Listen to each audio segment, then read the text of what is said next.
There's good people out there. Very good people. Again. Holy cow. The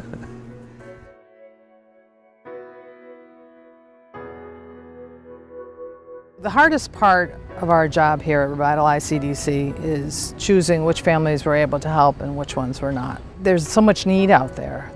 Well, Joint Forces is our initiative to focus on military veterans and their families and their homes in need of repair and modification.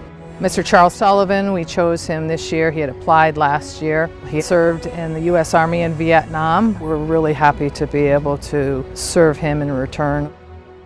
I didn't go to high school. I went to trade school, and once I got out of there, went on a job for Sterling Press out in Westfield, and 3 months on the job is when I got drafted.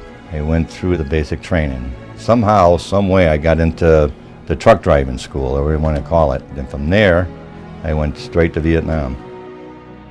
A lot of water. That's all I looked out the plane. I just saw a lot of water. That's all I can remember. Water. I hope this don't crash. But then you get there and landed in Cameron Bay, I believe it was. I went to Pleiku, I believe, was the first place I went to. Some kids they couldn't handle it, and other kids could, and I was just one of the ones I was just okay with it. Just I wanted to serve my country. That was basically it. Proud to serve. I really am. I'm glad I got drafted too. I'm not sorry for one moment. If I'd do it again, I would.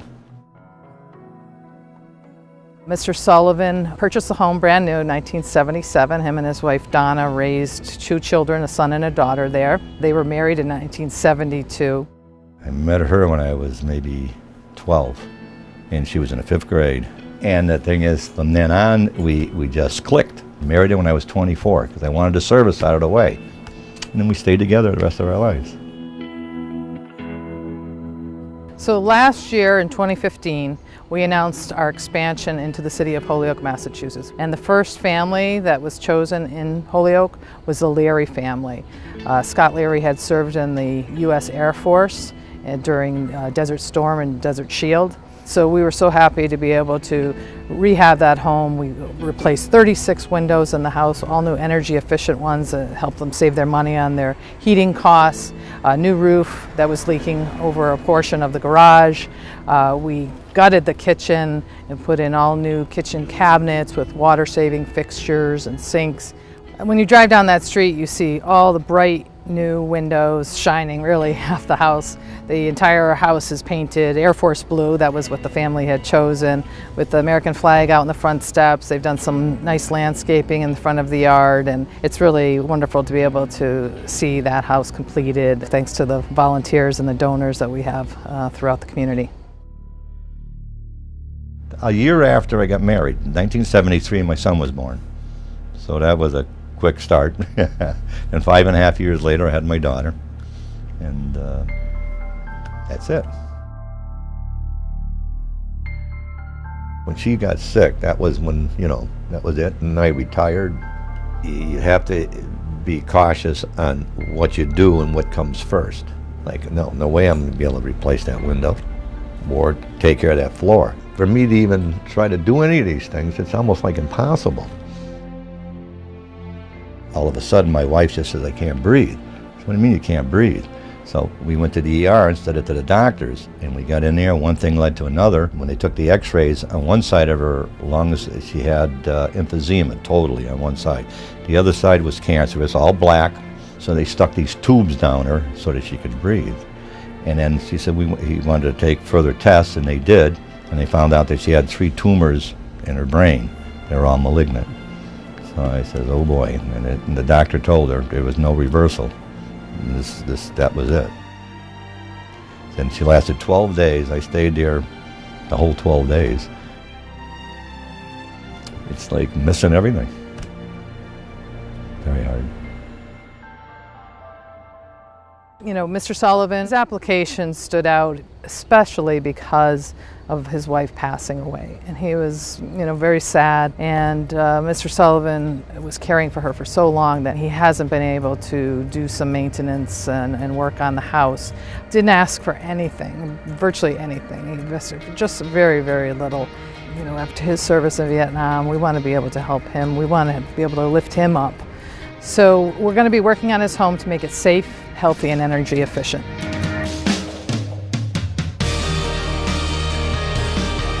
We're going to rip up the laminate flooring that's unsafe. It's curled up in areas so that it could be a fall hazard. So we're going to rip that up, put a new subfloor on there, install the tile that they had selected together. The front picture window in the living room is cracked and air is coming in, making it cold in the winter. His utility bills are higher as a result of that. Colleen calls me and says we're going to have a talk. And these guys come in, they help me out. I said, oh my God, you got to be kidding me. And they're going to do this, they're going to do that. All volunteers. It's very nice of them. You open up the back door off the kitchen and there are not any steps. So we're putting in steps and a very small deck for him to enjoy his backyard. We're going to paint his shed he built in the backyard and add some shutters, maybe some flower boxes. And we're going to really spruce up the whole entire yard. We want to cheer him up. He's gone through so much sadness recently that we'd be happy to plant some shrubs and flowers and put some mulch down. And we're going to surprise him at the end of the day by installing a flagpole and have an honor guard present him and raise the flag and honor him and his family.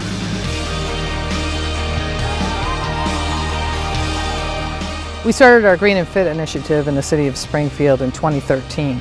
Green and Fit stands for energy efficiency, safe and healthy homes, and we believe everyone should have an energy efficient, safe and healthy home. First street was Tyler Street. We worked on 26 homes that year on that one particular block.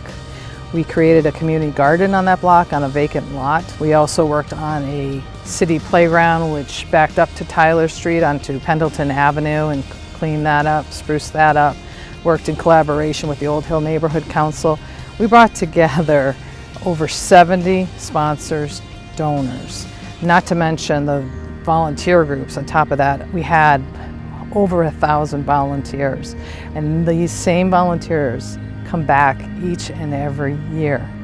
What we're working on is 10 contiguous blocks in the Old Hill neighborhood, doing everything from new roofs to mold remediation and lead abatement and new windows and water-saving fixtures and converting homes from oil to natural gas heating systems and gutters and painting and landscaping and fencing and everything in between, anything you could possibly imagine. It's a day of working together. It's a day of seeing how we can be a community of love and togetherness, all in one and all on one or two streets. This is just a small little microcosm of what Revitalize does year long. That's awesome. When you go back to the homes that we had started on, they still look beautiful. I love to see their faces because I ride by and I'm like, we know who did that house, and they like, yeah, I love it, and it's a great feeling. With the fact that their house is being worked on and somebody else's house is being worked on and it all happens in one day, they can sit back and then say to themselves, hey, you know what, this is part of our neighborhood, this is our neighborhood, and we can keep this work going.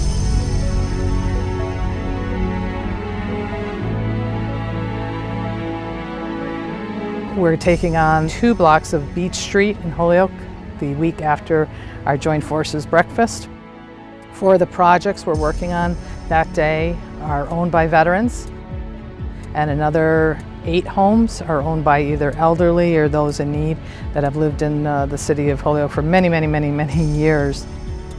We're going to be working on about a dozen homes altogether, all in one day, so which is the first time it's ever been done in Holyoke. And again, we've got the support of everybody in the community, and we're so grateful to these people and these organizations to be able to make a difference and help their neighbors. Thank you very much. Very much. And I made it a point that I already get my bottles, cash them in, and get everybody else's, so I can get some lemonade for them and all that while these workers are outside. Give them something to drink, water, Gatorade, or whatever they need. And maybe buy a pizza if I can afford it for the workers. The thing with me is I was always proud, never to take. I don't like to do that unless it's absolutely necessary. And yes, it is necessary, and I'm finding out that it doesn't hurt to take help when needed. Financially, I'm strapped. And they help me out 100%. It's going to be it's a nice feeling already. They're not even done, it's a nice feeling. There are good people out there. Organizations that can help others. And that's what our country needs.